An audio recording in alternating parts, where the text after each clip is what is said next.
Hey friends! Another day story of my jogging journey. Bago nga pala mag 6 AM ako umaalis ng bahay. Kasi maliwanag pa at medyo malamig pa din.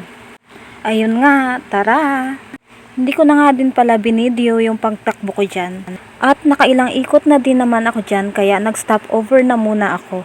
Dito sa may bakanting upuan sa tapat ng Pick Up Coffee.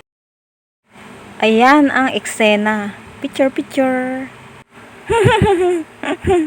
At pagkatapos nga niyan ay nag-isang round pa ako ng takbo. Tas naglakad-lakad na lang din bago umuwi. Kasama ko nga pala sana dyan yung friend ko na mag-jogging. Ang kaso, hindi naman siya nakagising. Sabi ko nga sa kanya, mamaya na lang siyang hapon. Last week nga lang pala ako nag-start na mag-jogging. Bali, first and last, tapos ngayon yung pangalawa. And sana next week ulit magkaroon ulit ng time na makapag-jogging.